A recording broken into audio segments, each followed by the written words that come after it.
La porte s'ouvre et apparaissent dans l'appartement un Vincenzo et un Perry. Perry a l'air de porter un peu Vincenzo pour tout vous dire. Euh, et il rentre en parlant un peu fort, tous Je les te deux. l'avais dit, Perry, qu'est-ce que tu veux apprendre de plus? On ne saura jamais ce qu'il y a dans ces caisses. Je te l'ai dit. Oui, mais bon, ça valait le coup de tenter. Si, Bon, si, au maintenant on moins, sait on que sait que... Shanghai, c'est la prochaine destination, c'est la destination où il va, depuis Oui, un petit moment déjà. Donc on connaît la destination, c'est bien, non? c'est bien, c'est Ah, bien. allez, Et Rasmus, On sait que en, Pounit travaille des doigts Jennifer. main dans la main. en Ah bah parlant dans de, quel état on vous retrouve? Vous êtes complètement saoul. en parlant de caisse, C'était une j'ai l'impression que soulerie, vous en avez prise une grosse. Comment Elle est allez-vous bien alors? bonne, Erasmus. Est-ce que vous revenez avec des informations? Si, Alors, plein d'informations, plein.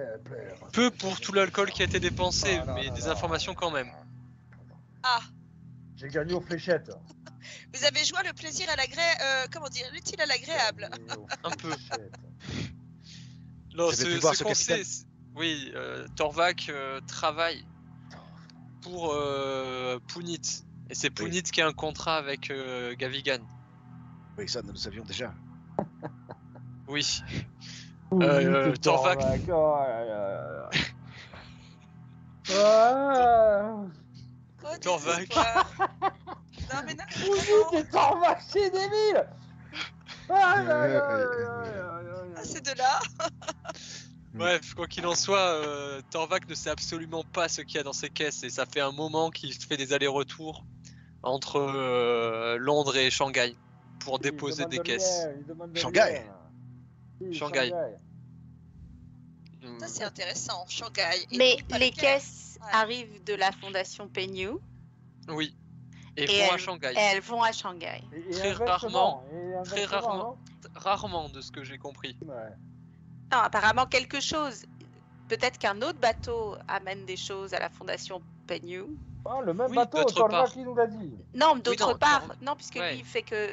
Vous venez de dire qu'il ne va qu'à Shanghai. Si ça se trouve, des choses viennent d'une autre, C'est possible. d'un autre endroit par un autre bateau et partent à Shanghai après avoir transité à Londres. Non, Ah, mais mais de il a- toute façon, il a il doit dit avoir qu'il du avait- trafic. Quoi qu'il arrive, il doit avoir du trafic Lui, il autour de travaille la fondation exclusivement Penny. pour la fondation Penny. Exact. Oui, oui. Exactement. Donc il a dit qu'il faut les allers-retours, qu'il venait Oui. aussi avec des cargaisons. Oui, mais plus rarement de ce que j'ai Oui, compris. si, et plus rarement, mais bon. Il fait surtout emmener Le des flux, caisses à Shanghai. c'est ça. C'est surtout ça qu'il fait. Ah, Mais c'est c'est ça. lui l'interlocuteur privilégié, c'est lui le capitaine de de la fondation, mais via le Pounik, là, Pourik. Pounit. C'est connard Ferrari. indien, là. Si, d'ailleurs, Pounik, il m'a vu, là, il m'a vu à la fenêtre. Tu sais, Quoi quand je suis allé fumer, là, que j'ai ouvert Mais la non. fenêtre. Je l'ai vu, il était dans la cour. Je sais pas s'il m'a reconnu, hein, d'ailleurs. Attends.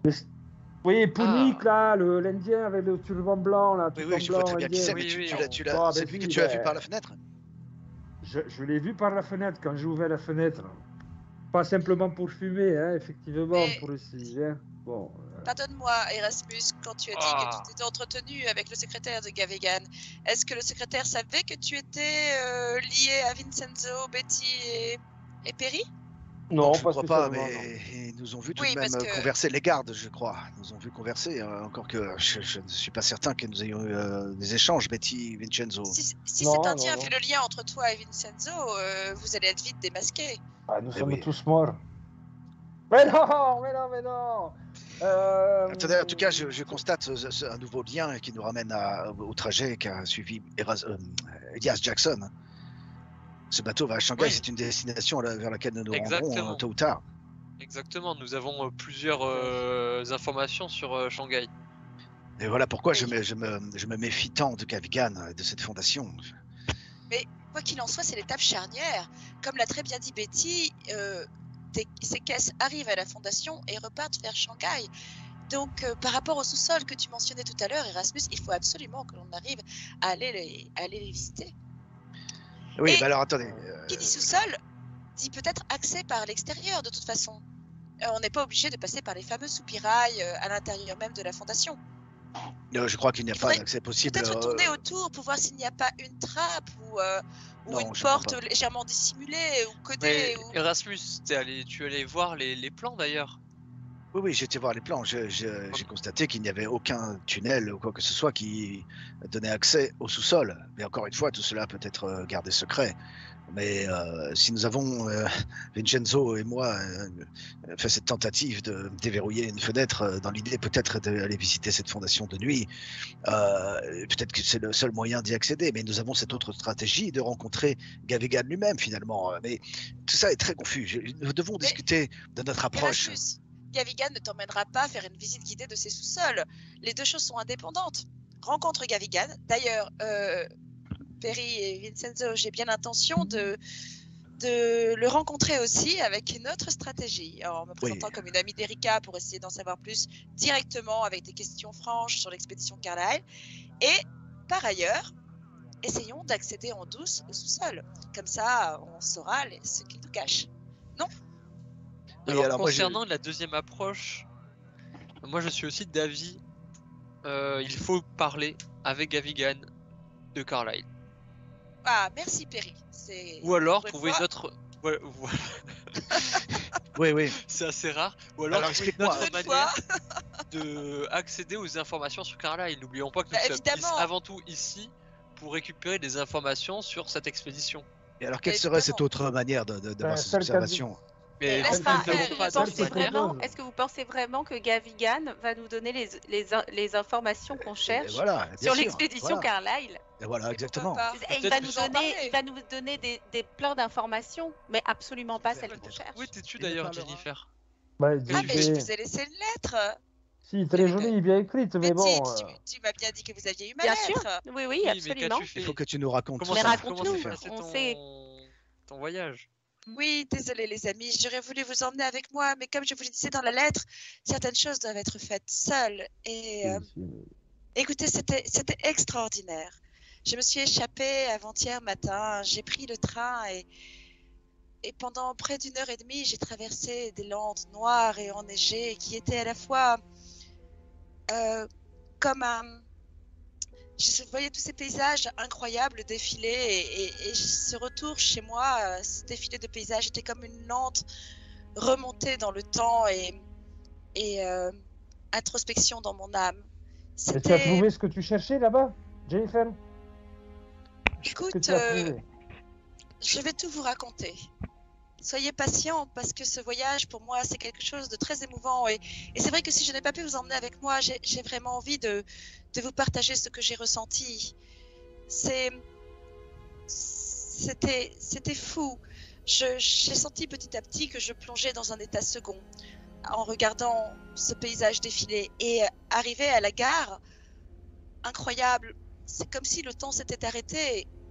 La gare était pareille que dans mes souvenirs. J'ai repris...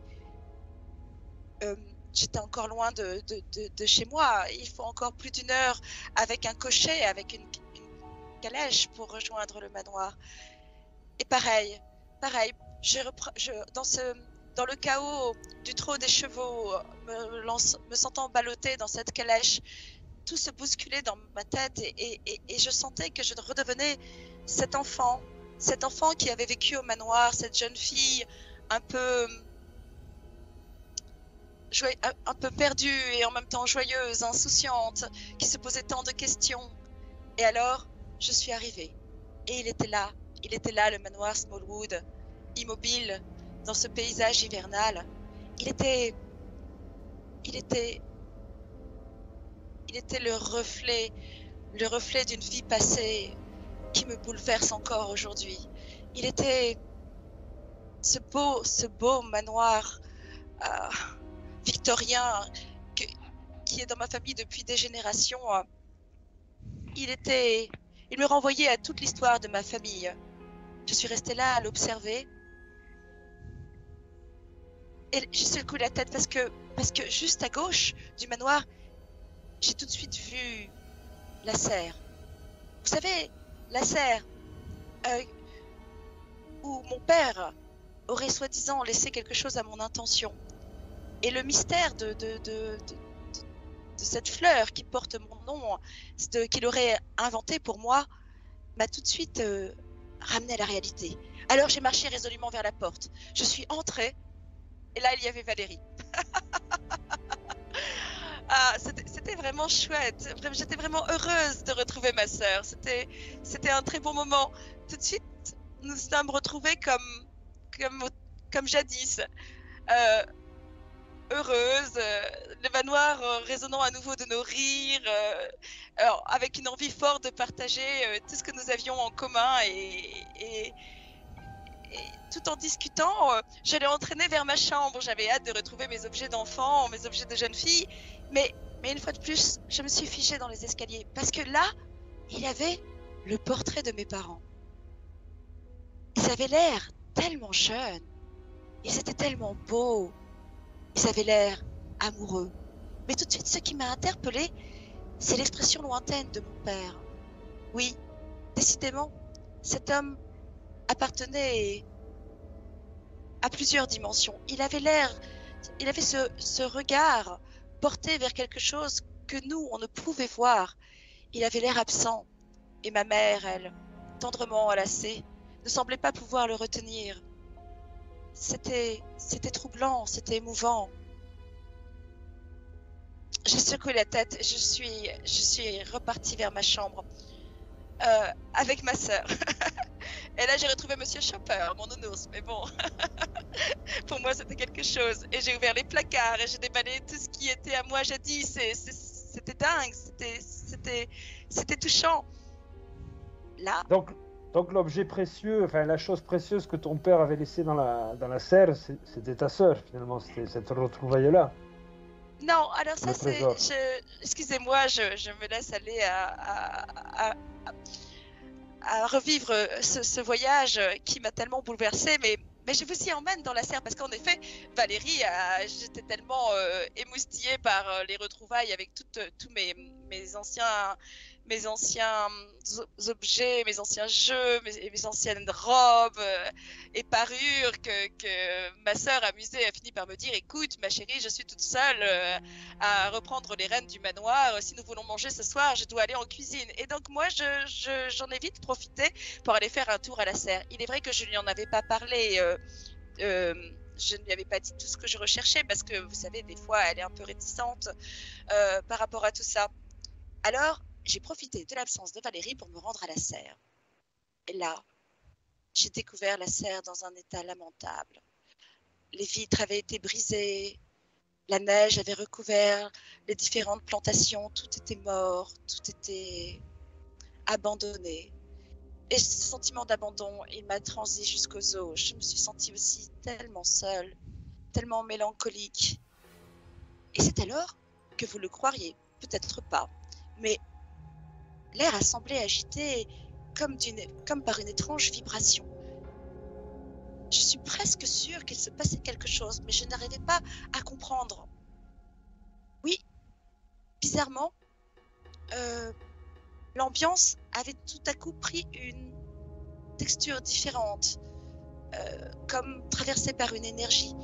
Et je me suis sentie guidée vers le fond de la serre. Mes doigts ont effleuré les pots.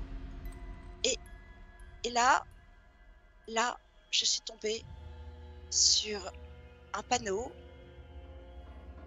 qui disait qu'on était dans le coin des orchidées. Oui, c'est ça, c'est exactement ce que je cherchais. Et j'ai trouvé un pot avec mon nom. Tout était exactement comme ce que l'on m'avait dit et comme ce qu'il semblait être mentionné dans la lettre que j'avais vue en rêve. Toutes ces allusions, ces métaphores sur la botanique, sur les fleurs, sur les graines semées par mon père et qu'il fallait que je fasse germer. Mais là, tout était mort. Alors il fallait que je comprenne ce qui se passait là. J'ai commencé à fouiller dans le pot qui portait mon nom et j'ai mis la main sur quelque chose. Une clé. Une clé étrange, avec un serpent enroulé tout autour, une clé noire et cuivre, une clé qui m'a tout de suite laissé un étrange pressentiment. Je n'étais pas si à l'aise en présence de cet objet. Et puis il y avait des numéros. Et oui, et des lettres. Je ne comprenais pas ce que cela voulait dire. Alors j'ai ressenti le besoin impératif de poursuivre mes recherches dans le bureau de mon père. Je suis sortie de la serre, j'ai traversé le jardin aussi vite que j'ai pu, et j'ai remonté les escaliers, et j'ai passé le seuil de cet antre qui nous avait, la plupart du temps, été fermé quand on était petite. Et oui, parce que mon père travaillait beaucoup et il n'aimait pas être dérangé. Là aussi, pourtant, rien n'avait bougé. J'y retournais comme si j'y avais été la veille, et je frémissais en voyant sur son bureau un bateau du transatlantique, une représentation, une gravure du transatlantique. Le croiriez-vous? C'était exactement le bateau que j'avais vu lors de notre voyage de New York à Londres. Vous savez, cette espèce de bateau fantôme qui m'avait tant troublé, cette vision. Eh bien, c'était le même. C'est ce bateau qui a fait naufrage et qui a emporté mes parents vers le fond et qui nous a privés d'eux. C'est ce bateau qui a été leur tombeau. À nouveau, cet sentiment de présence, cette étrange vibration de l'air, cette atmosphère qui changeait de texture. Je ne comprenais pas. Ça me rendait folle. Alors j'ai attrapé une feuille de papier et j'ai inscrit les lettres de l'alphabet et je me suis concentrée. S'il y avait un esprit, et j'espérais que c'était l'esprit de mon père, et bien peut-être me parlerait-il. Eh bien, ça a marché. Mon doigt s'est déplacé comme par magie au niveau des lettres. Et comme si ma main avait été guidée par une force invisible, et bien, j'ai lentement dessiné les lettres S, P et R. S, P, R. La réponse était sûrement ici même, peut-être dans la bibliothèque. Et je n'ai pas été déçue.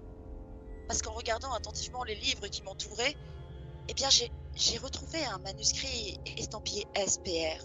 C'était un recueil qui était le fruit de recherches ésotériques et qui parlait d'une loge ici à Londres. Il était dédicacé pour mon père. Je crois que étrangement, il n'y avait pas d'autres livres vraiment relatifs à ses recherches ou à tout ce qui préoccupait mon père. Il n'y avait pas même d'objets ésotériques dans le bureau de mon père. C'était étrange par rapport à l'homme qu'il était. Alors je pense que SPR, cette loge qui m'a été désignée par cette présence, eh bien, c'est peut-être là que je retrouverai la majorité des réponses et des messages laissés par mon père. Croyez-moi, je ne vais pas manquer d'y aller. Peut-être même demain. Mais ce n'est pas tout. Évidemment, il fallait que je sache sur quoi travaillait mon père avant de périr en mer. Les dernières recherches, les derniers sujets qu'il avait occupés. Alors j'ai fouillé son bureau. Étrangement, le premier tiroir était vide. Mais c'est mal connaître mon père. Je suis certaine que ça ne pouvait pas être un simple hasard. Un tiroir vide avec mon père. Souvent, ça pouvait cacher quelque chose de particulièrement important. Et une fois de plus, je n'ai pas été déçue.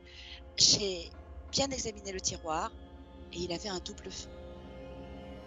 En passant mon doigt juste derrière, j'ai déclenché un mécanisme. Et j'ai retrouvé une pile de notes, un feuillet, avec une page qui m'a particulièrement interpellée. Il y avait des notes dans une langue inconnue que je n'arrive pas encore à décrypter. Il faudra que nous essayions peut-être de voir ensemble ce que tout cela peut mentionner, et quelle est cette langue inconnue. Il y avait un coffre qui était représenté et une autre clé qui n'avait rien à voir avec celle que j'avais trouvée dans la serre. Il y avait un autre tiroir aussi. Celui-là, il était fermé à clé et j'ai été lamentable, je n'ai absolument pas réussi à le crocheter. Perry et Vincenzo, vous m'auriez été bien là, Mais bon, voilà, j'ai fait avec les moyens du bord et j'ai fracassé le tiroir. Bon, ça m'a fait un peu mal au cœur, c'était le bureau de mon père, mais bon, il fallait bien que je sache. Là, Vincenzo, j'ai de quoi te faire pâlir de jalousie. Regarde le beau pistolet, avec les initiales de mon père, donc cette fois, il m'est destiné. Le beau pistolet que j'ai trouvé dans ce tiroir. Je vais le garder tout le temps avec moi. Je pense qu'il me protégera à partir de maintenant. Ce sera mieux que ton petit Derringer, là, qui te trimballe depuis le début. Je n'en doute pas. C'est un Luger. Oh, ouais, Luger Parabellum, arme allemande. Ciel que le temps avait tourné, la nuit était presque tombée, le bureau commençait à sombrer dans l'obscurité, alors j'ai rejoint Valérie, et là nous avons passé une très bonne soirée entre sœurs, à se remémorer toutes les choses que l'on avait vécues, à se demander ce que l'on allait faire de ce somptueux manoir qui aujourd'hui était esselé et fermé la plupart du temps. Quel dommage, n'est-ce pas? Un très beau bibelot de famille. Et là, tout à nos souvenirs, ma sœur m'a ressorti une photo de nous quand on était plus jeunes. Eh bien, croyez-moi, une fois de plus, j'ai été complètement interloquée. Regardez, qu'est-ce que vous en pensez? Vous ne trouvez pas que nous sommes comme deux jumelles? Je ne me souvenais pas que nous nous ressemblions à ce point. Et pourtant, nous sommes tellement différentes, opposées, en âme, en cœur, en intérêt, et pourtant tellement pareilles. Si, d'ailleurs, tu es laquelle, là, Jennifer? Je ne sais pas moi-même. De gauche ou de droite? Tu vois, exactement, je ne sais pas. Je suis très surprise d'une ressemblance aussi flagrante. À tel point que je me demande aujourd'hui s'il n'y a pas quelque chose de spécial entre ma sœur et moi, et si nous ne sommes pas finalement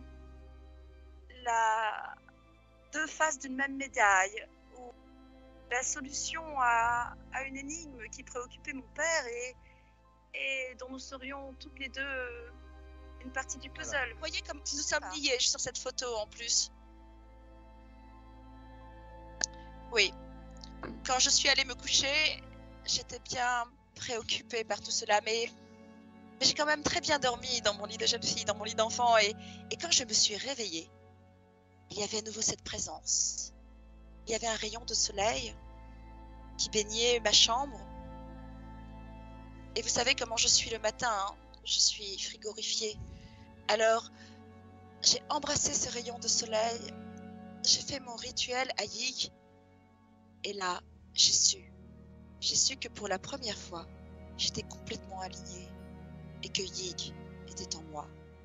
Ça y est les amis, j'ai réussi à me connecter. Et la clé que j'ai trouvée dans la serre, regardez, c'est bien la clé qui doit me mener à Yig. Quand on disait que les adeptes de Yig, les prêtresses, celles qui avaient été choisies, étaient les descendantes d'une lignée, je pensais bien que cela remontait à mon père. Et là, j'en ai la confirmation. La clé avec le serpent, il me reste plus qu'à déchiffrer ce que les numéros et les lettres veulent dire. Et surtout, au petit matin, après tant de recherches, et tant de ressentis, et tant de chamboulements, eh bien, enfin, j'ai établi la connexion. C'est pas merveilleux? Mais comment ça établit la connexion? Écoute, le ressenti est complètement différent. J'avais l'impression de me plonger dans les manuscrits narcotiques. J'avais l'impression de m'acharner à apprendre cette langue étrange du serpent, de répéter des incantations, et je ratais toujours le coche. C'était frustrant. Et là, j'ai fait ma prière au soleil comme tous les matins. Et cette présence que je n'arrivais pas à capter dans la serre, dans le bureau, que j'identifiais à mon père, mais je m'étais trompée. C'était Yig lui-même. Yig lui-même qui venait à ma rencontre. Et je l'ai compris quand je me suis imprégnée de soleil et que j'ai fait mes salutations habituelles. Subitement, le ressenti n'était plus du tout le même. J'étais une autre personne et Yig était en moi. Ça y est, je crois que je suis prête. Je peux aller en Égypte, je peux rencontrer Macha. Et je sais qu'il y a quelque chose de grandiose m'attend là-bas. Et je crois qu'il n'y a pas à s'inquiéter. Au contraire, je pense que tout cela va nous aider. J'ai un peu douté quand j'ai vu l'apparence de la clé. Je trouve qu'elle est un peu inquiétante. Ça a d'abord projeté une ombre sur ce que je ressentais par rapport à mon père. Mais là, maintenant, tous les doutes sont écartés, c'est sûr. Je pense qu'au contraire, ça va être une protection supplémentaire.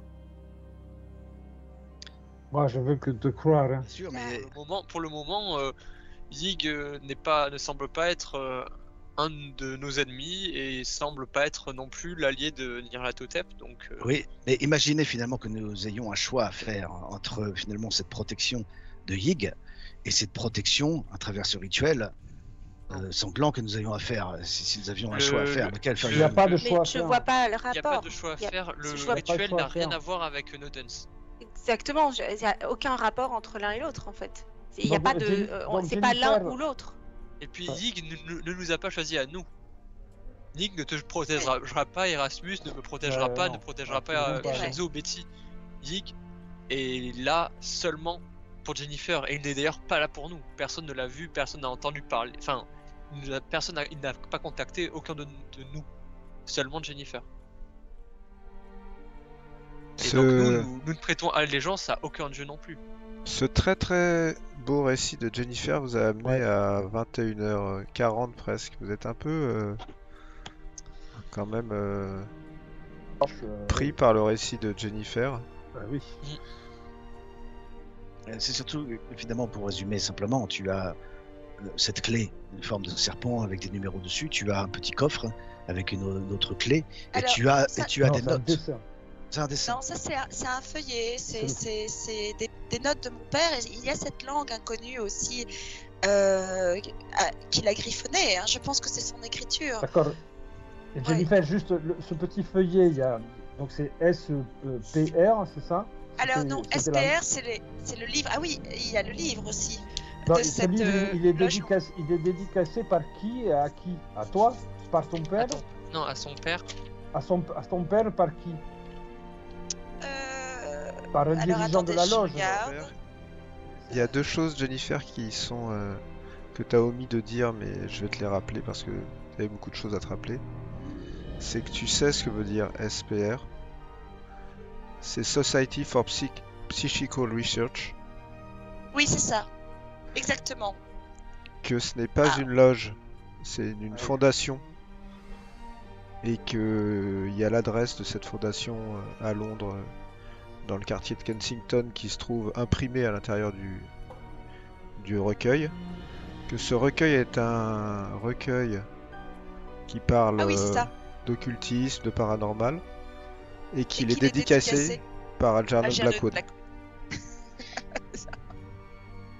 Oui. Il est dédicacé par Algernon Blackwood et cela me fait penser à la Golden Dawn. C'est pour ça que j'ai confondu, excusez-moi les amis, c'est vrai que je suis assez chamboulée. Qui elle est une loge, mais en fait SPR, oui, c'est une fondation et c'est et j'ai l'adresse du coup et peut-être que eux seront à même de me dire si à quoi correspondent ces notes, cette langue étrangère, ce coffre, cette clé et peut-être même la clé de Yig. Et donc, comme je vous disais, c'est étrange. Non pas ce qu'il y avait dans le bureau de mon père, mais ce qu'il y manquait. Moi, je trouve que par rapport à un homme qui était aussi assidu dans tout ce qui est occulte et ésotérique, il manquait certains livres essentiels et aussi certains objets qu'il n'aurait pas manqué de garder, des talismans, des objets de culte. Donc peut-être que si cette présence, et donc si c'était bien Yig, m'a guidé vers ce livre, c'est que tout se trouve à la SPR, donc à la fondation. Ça serait pas bien d'y aller avant Gavigan? De toute façon, Gavigan, on peut avoir le rendez-vous. Non, mais si on a le rendez-vous, Erasmus, tu y vas, mais ça vaut le coup d'explorer cette autre piste avant d'aller voir celui qui nous semble être, celui dont on est sûr qu'il est une des clés, pièces essentielles de tout ce qui se passe ici, non? C'est certain. Moi, j'aimerais tout faire, au contraire, pour ne pas avoir ce rendez-vous avec Gavigan. Dis-lui que t'es... Oui, mais nous pouvons aller à la bibliothèque. Si. Et Gavigan, ça peut-être qu'on peut... Ok. Bon, pour ma part, je propose d'appeler la fondation demain au nom de Jennifer Smallwood et demander un rendez-vous avec Gavigan en mode solo. Et je me rendrai directement à la fondation SPR en attendant son retour. Il va falloir que vous me disiez ce que vous faites ce soir. Aller dormir. C'est 22h là, non, quand même, déjà? Ouais, c'est déjà 22h, ouais. Moi, il faut que je me repose encore. Hein. C'est trop tard pour se lancer dans un bouquin. Puis j'ai un peu bu là, je commence à... Son récit m'a complètement un peu envoûté. Donc il faut que je dorme dessus là. Ok. Que je réfléchisse s'il faut la sacrifier demain avec la vache ou pas. Ou... je sais pas quoi. J'espère bien que non. Mais non. Je suis un peu sous, vas-y, je commence à mélanger, il faut que je me couche. Ok, Vincenzo va se coucher. Perry, tu fais quoi? Moi aussi. Perry va se coucher. Demain, je vais se réveiller très tôt. Erasmus?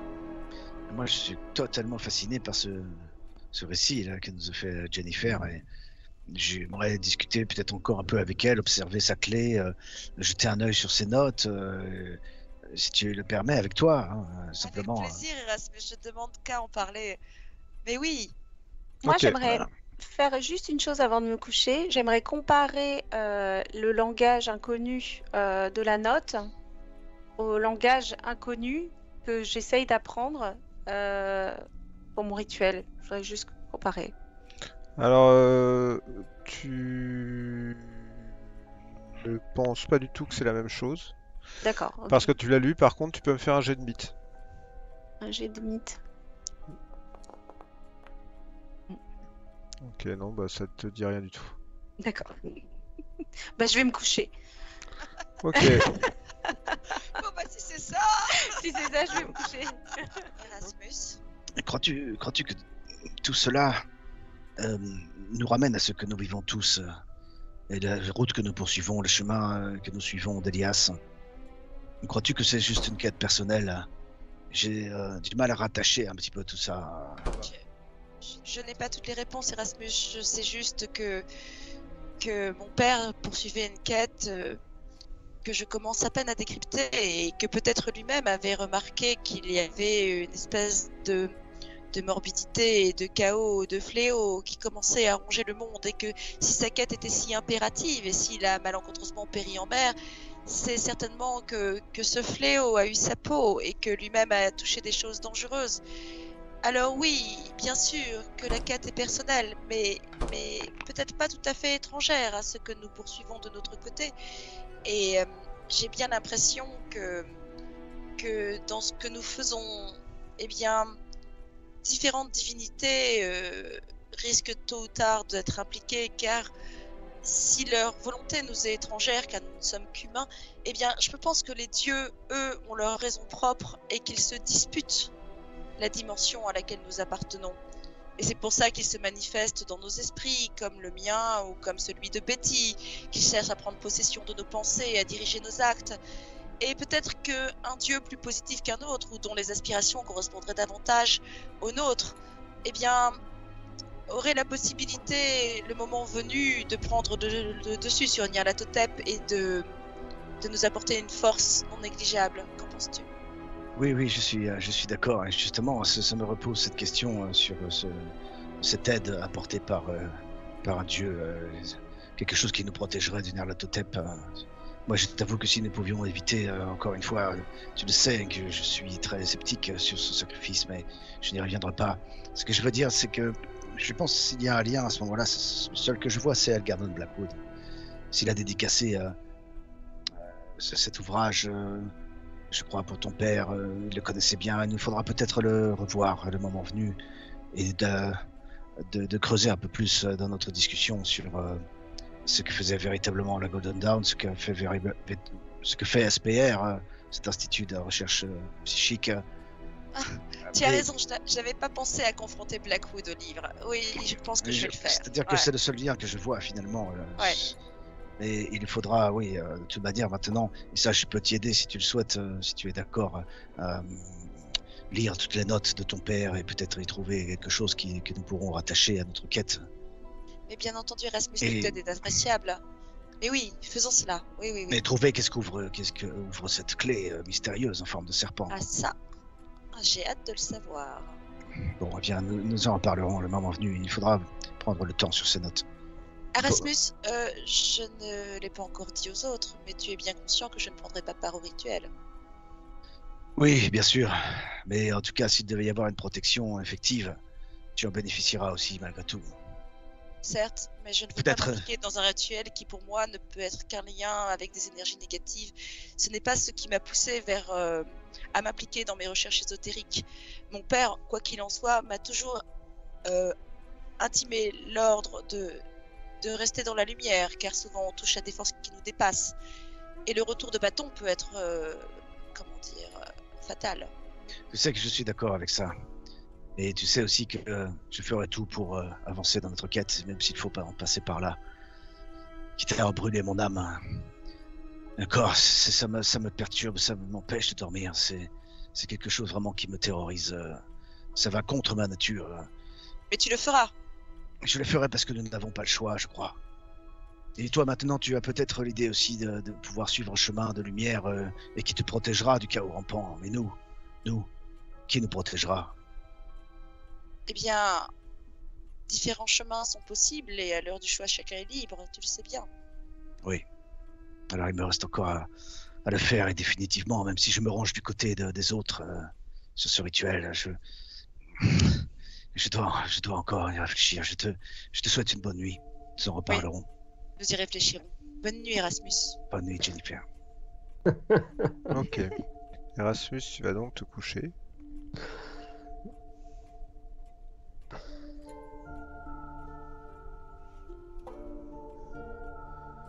Vous êtes tous dans vos chambres. Les garçons de ce côté-là, hein. Je sais plus où tu es à ce Non, moi toujours avec Betty parce que je me souviens du mec dans l'angle là auquel elle rêve. Enfin, elle rêve, je sais pas quoi. Donc, Et puis surtout, tu te fais masser les fesses, hein. non, c'est bon. Je suis déjà un peu honteux parce que je sais pas ce qu'il y a écrit. Donc, je suis vigilant en fait qu'elle ait un cauchemar ou pas et qu'il y ait quelqu'un dans l'angle du mur en haut. Ok. Mais quel altruiste. Eh oui. Alors vous allez tous me faire en cachet un jet de écouter. Ok. Vous vous endormez un peu difficilement, à part Vincenzo qui est tellement alcoolisé qu'il finit par sombrer dans une espèce de sommeil. Les autres, vous êtes tous un peu perturbés par le récit de Jennifer, parce que c'était les intonations qu'elle avait, la manière dont elle parlait de sa sœur et tout. Peut-être que vous avez pour la première fois pris conscience à quel point c'était important pour elle, cette histoire de quête de son père. Et vous avez fini par vous endormir. Toi, Perry, à un moment, tu as eu l'impression, tu t'es réveillé un peu en sursaut, comme s'il y avait eu un bruit dans la rue un peu fort, et puis t'as écouté et t'as plus rien entendu. Et nous allons passer à l'heure de votre réveil. Vous avez voulu vous réveiller tôt? Oui. Ok. Il est donc, on va dire, 7h55. Vous êtes le 19 février 1925. Il nous reste combien de jours, Perry? On se rejoint à la table petit déjeuner. Pour le rituel, 3 jours?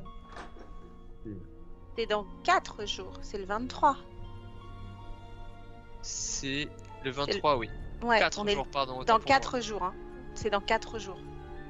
Bon, je sais pas ce que... Les autres sont arrivés ou quoi? Il y a tout le monde ici, là, maintenant?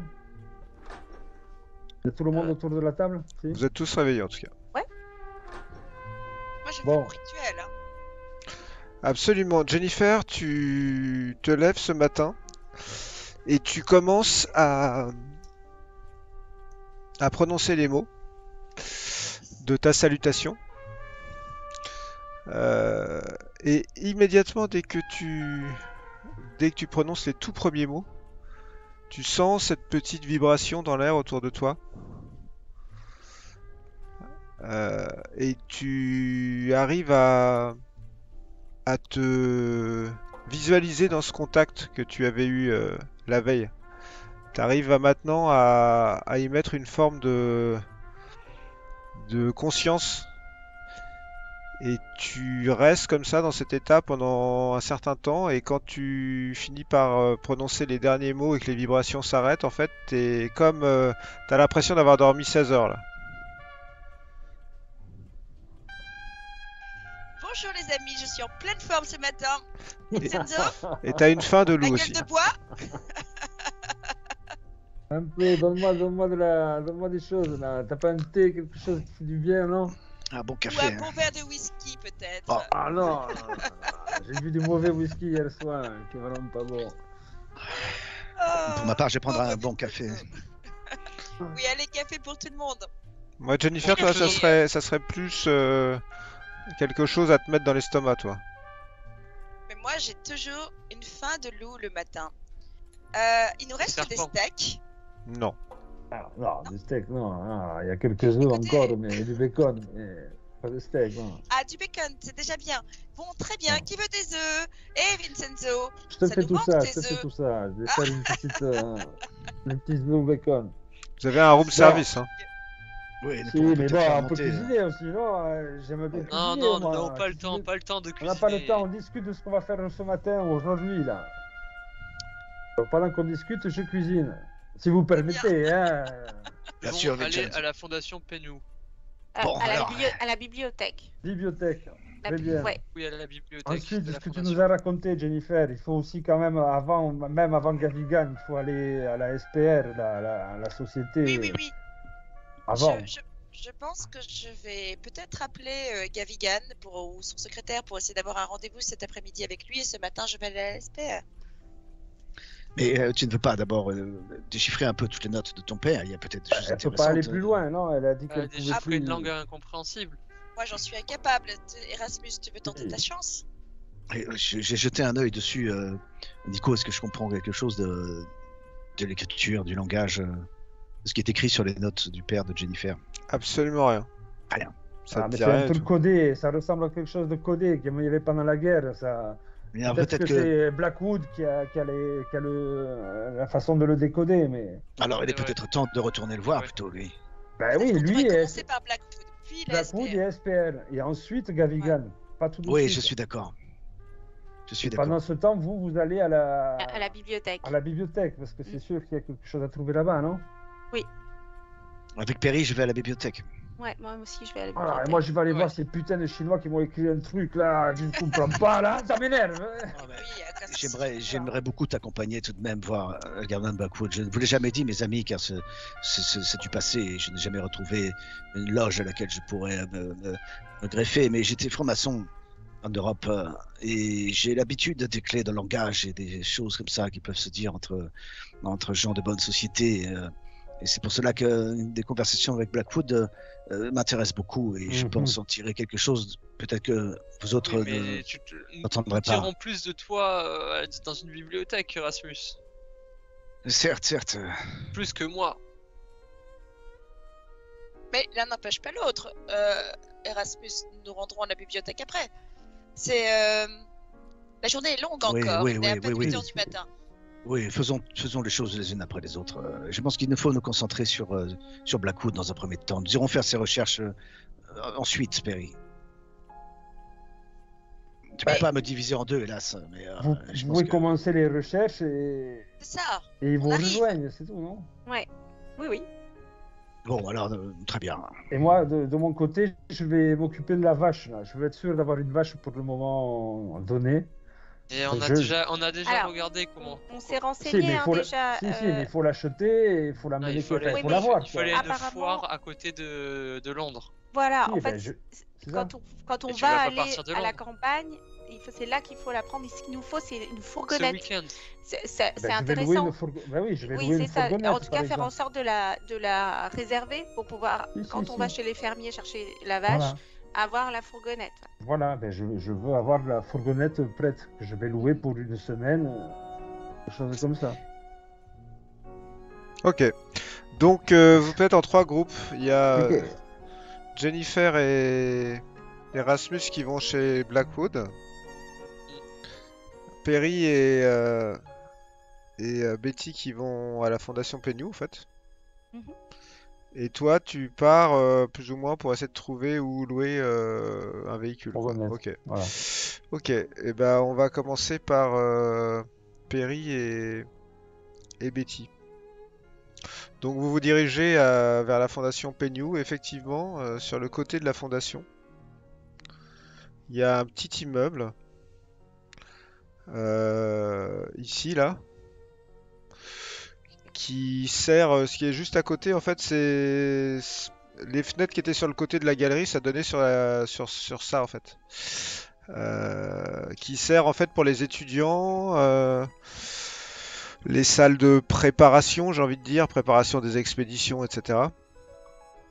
Où on vous accueille en vous demandant si vous avez une carte de membre. Non, il me semble pas. Non, nous n'avons On l'a pas pas pris pris. la carte de membre car nous ne sommes pas là pour très longtemps. Finalement, la personne de l'accueil nous l'a déconseillé. Oui, mais le souci c'est que vous voulez avoir accès à la bibliothèque de la fondation et des scolaires. Oui. Ouais, mais malheureusement c'est obligatoire d'avoir une carte de membre pour pouvoir avoir accès à ces pièces-là. Vous pouvez payer une entrée pour voir les collections temporaires, mais tout ce qui est dans ce bâtiment, en fait, c'est soit vous êtes étudiant, soit vous appartenez au personnel de Très la bien. fondation, soit vous êtes donateur. Nous allons dans ce cas-là prendre une carte de membre. Absolument. Hmm. Nous allons dans ce cas-là prendre une carte de membre. 30 pounds. Mhm. Très Ok. bien. Donc ils te font retourner en fait là où vous étiez allé, c'est-à-dire au desk principal, où on vous remet une carte, on vous demande votre nom de famille à tous les deux et votre prénom. Perry Traven. Alors elle note.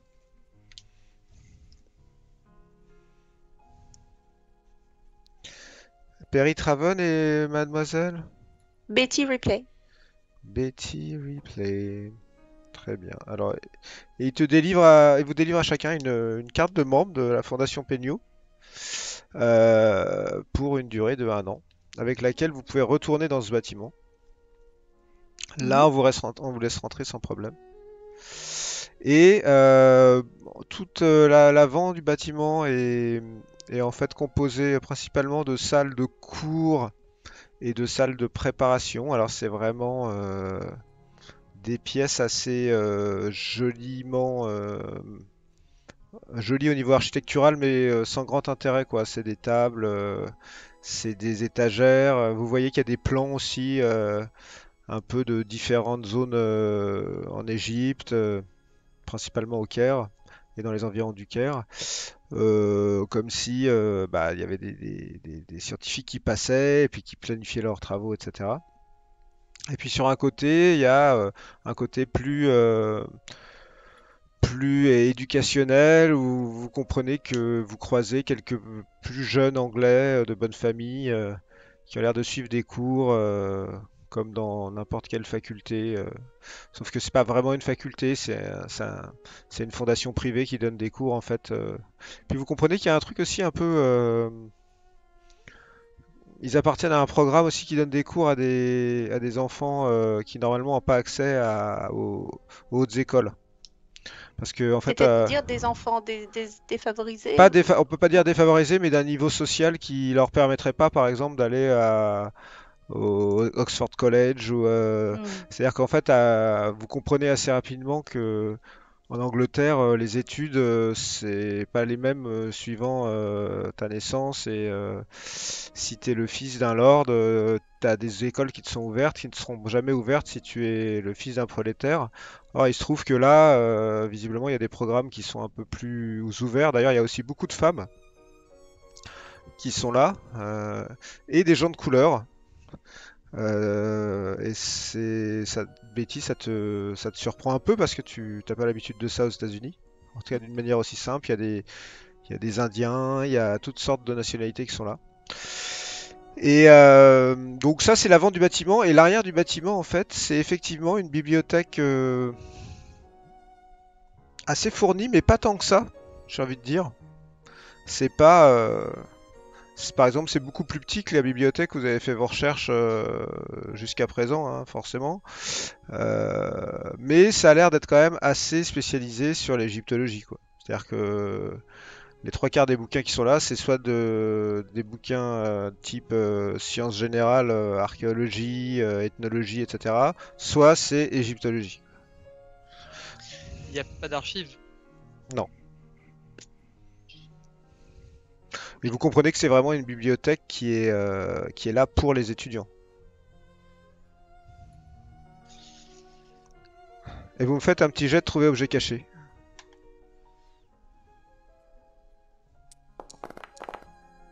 Oui. Tous les deux, en fait, vous commencez à parcourir les rayonnages en vous disant oh là là, qu'est-ce qu'on cherche là-dedans? Et à un moment, vous passez devant une fenêtre, en fait. Et vous voyez en contrebas, il y a la fondation Penyu où vous êtes rentré, qui est en contrebas en fait de cet hôtel, de cet immeuble. Vous voyez l'arrière en fait de la fondation Penyu. Et vous voyez en fait qu'il y a un camion qui ressemble beaucoup au camion que vous aviez suivi jusqu'à Limehouse, qui est arrêté à l'arrière de la fondation Penyu. Et vous voyez qu'il y a plusieurs gars en fait qui ont l'air de rentrer et de sortir de ce qui a l'air d'être une zone de déchargement qui serait à l'arrière, quoi. À l'arrière de la fondation. Ouais, à l'opposé de la façade. Sauf qu'en fait, cet endroit, il est totalement inaccessible. On le voit pas de la rue. Le seul moyen d'y rentrer, c'est de passer par là où passe le camion, c'est-à-dire une espèce de route enfin de rue qui est sur la droite de l'entrée, là où vous l'avez vu rentrer et sortir déjà plusieurs fois, quoi. Mais vous comprenez qu'en fait, par la une fenêtre, ruelle. bah, vous comprenez qu'à l'arrière, il y a comme ce qui est pas totalement logique non plus, c'est que c'est sans doute l'endroit par lequel ils font rentrer et sortir les pièces qui sont entreposées dans la collection, quoi. Oui. Par contre, c'est exactement le même camion qui est là. Ferris and Sons.